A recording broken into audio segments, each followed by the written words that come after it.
First topic of consideration is the fact that there's something called range fraud. Nikola, when Tesla announced its truck, decided to announce that the range that was described by Elon Musk was a fraud. We kind of review that today relative to some range shortening activities that are going on with the Tesla Semi.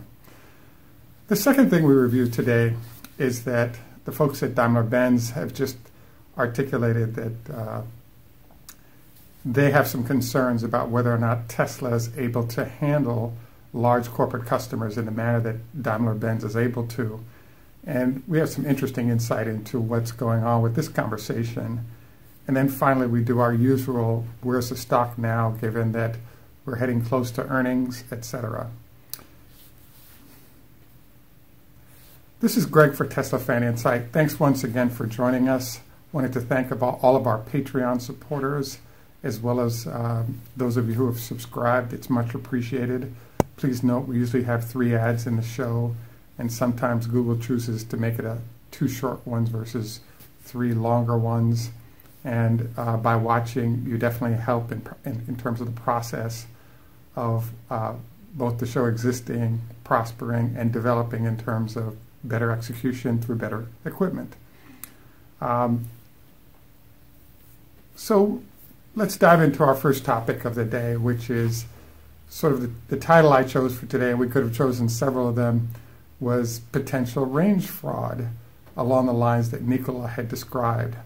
So as you all may recall, in November of 2017, when Elon Musk announced the 500-mile range of the truck, the folks at Nikola indicated that that range performance was under some very ideal conditions, which had to exist for the truck to successfully execute that range. And I thought it was really interesting because, you know, Elon Musk didn't follow up with a comment on it. He just indicated the 500-mile range was the target and the plan. And there's been very little information about the truck, so it's really being garnered by folks like myself and others doing some work in this capacity. So the thing I wanted to cover today is the fact that, as you'll notice, both of the semi-trucks are concentrated on movements between Los Angeles and the Fremont headquarters of Elon Musk. And the question was, why is that?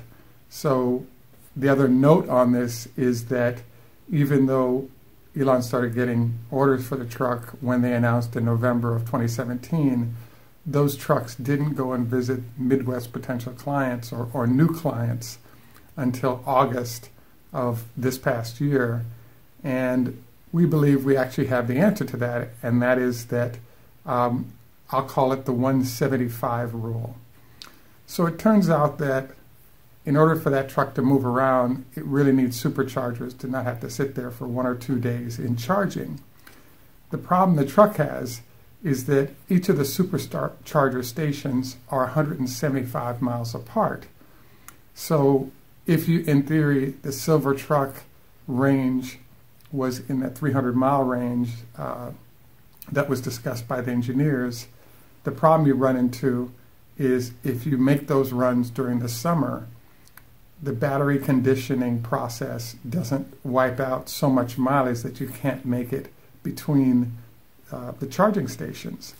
So, sort of to cover this a little bit more in depth, as you all know, the battery typically consumes between 10 and 11% of its power capabilities in the conditioning process. So while it's conditioning itself during the summer or warmer months, this is not a problem.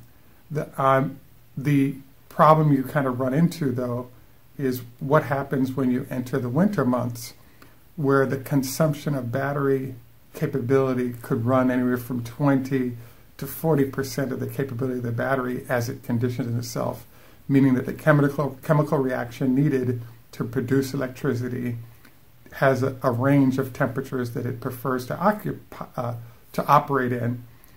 And the challenge that pops up is that if you have a truck that's moving, it has 300-mile range, and in theory, 100 miles of that range is consumed by the conditioning of the battery process, you now run into this huge problem, which is, can you make it between the charging facilities? And the answer is probably, but what if you have some other issues pop up, like, you're using electricity within the vehicle, in the computer screens, etc., or something unexpectedly consumes more power than expected. You don't have the luxury of changing where this vehicle would be charged, and it would look really bad to have the vehicle towed between locations as a backup plan. Hence, the solution is to be careful with the 175 rule, which in the case of the Tesla Semi means that you simply make sure there's plenty of range with the vehicle in between charging locations. So to follow on with this analysis, if you look at the latest announcement from TCI, which has ordered 50 of the trucks, TCI is a leasing company that's based in the greater Los Angeles area. They just showed photos of the truck visiting over the last couple of days so that customers could take a look at the truck. You'll notice that the concentration of where the trucks are operating is typically Los Angeles right now, or at the furthest north going to Fremont. These trucks are not crossing the Sierra Mountains to get between the Fremont factory and the Gigafactory, and we believe it's a very clear reason, and the clear reason is once you go into those mountains, the colder it gets in the mountains, particularly at those high elevations, you have a truck potentially that runs out of power in those mountains, and there's no Gigafactory or a supercharger facility available to charge it up. So in California, we still have another month and a half, maybe 2 to go for the winter months, after which I start to expect to see photos once again of trucks moving between the Fremont plant and the Gigafactory. Until then, most, if not all, the photos that we'll see will be transitions between the Fremont plant and the Los Angeles headquarters of the design facility of Tesla. So I thought this was kind of an interesting phenomenon because, what is the real range of the vehicle given that these issues when the temperatures are perhaps at freezing, and then the further below freezing they get, the shorter the range becomes. So to some extent, one could make the argument that the folks at Nikola and their argument about the inability of the truck to operate in the ranges that was described by Tesla may or may not be accurate. The next thing I wanted to cover today is, as you recall, Martin Daum recently made some comments regarding it'll be fun to watch Tesla try to deal with customers globally as they move to electric trucks because they simply don't have the infrastructure.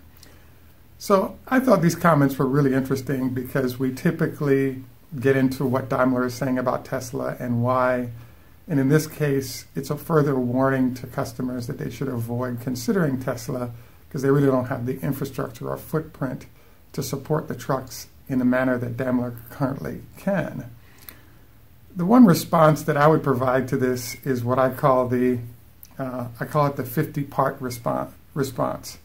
So let's say you have 3 or 4 battery packs, and then you have the motors. The suggestion has been made is that there's only 17 moving parts in a Model 3 or a typical Tesla vehicle when it comes to the engine.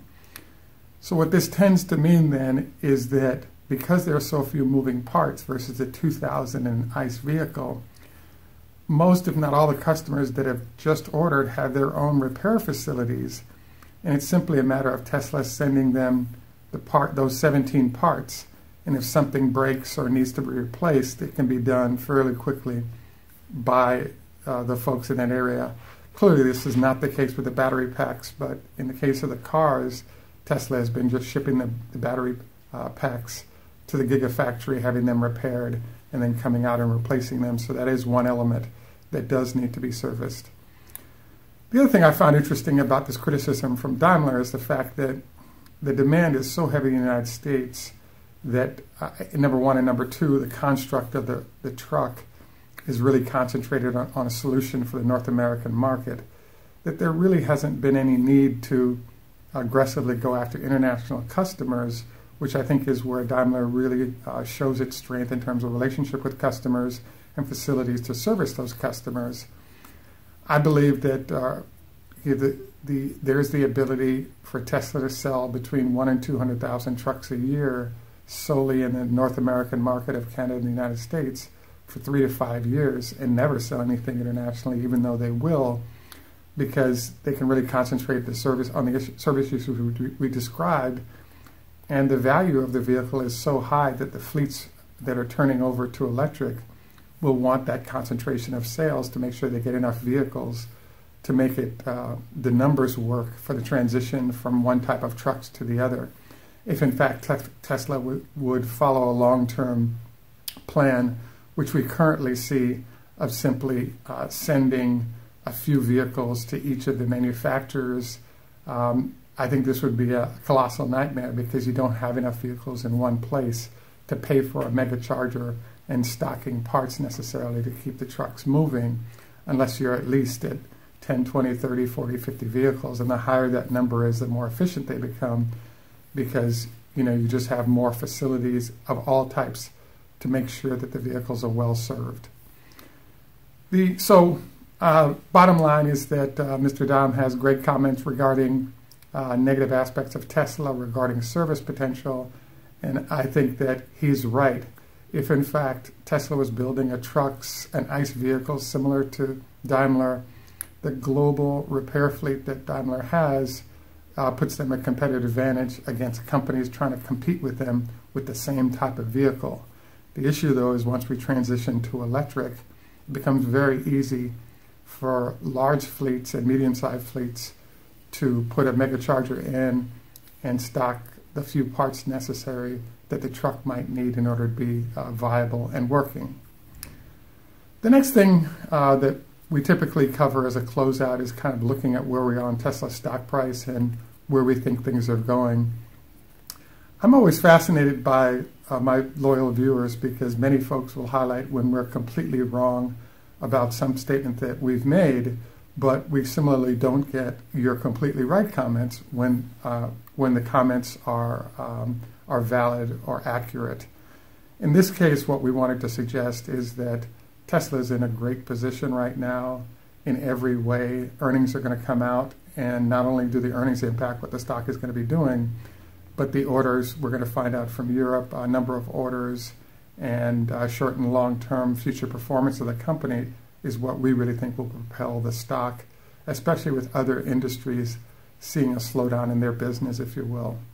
So, long-winded statement is that, as we predicted, even though the stock price was down to $300 a share upon earnings announcement, it has now started sort of stair-stepping up, and we expect it to achieve some pretty high numbers, particularly after earnings in the first week of February. So we look forward to seeing how that plays out.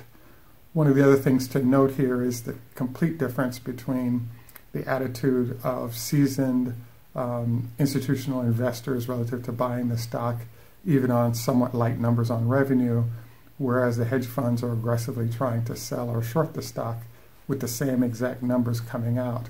So exciting times for Tesla stock, definitely worth the time to keep an eye on. I think an excellent time to look at the options. A nice straddle position here I think could be very lucrative. The final note I wanted to make is we typically have a discussion focused on health strategies. I'm about to do my 20 leg lifts per leg with a 5-pound weight, as we've discussed. Encourage you to make sure you don't go to bed within 2 hours of eating to avoid acid indigestion and potential cancer from doing so.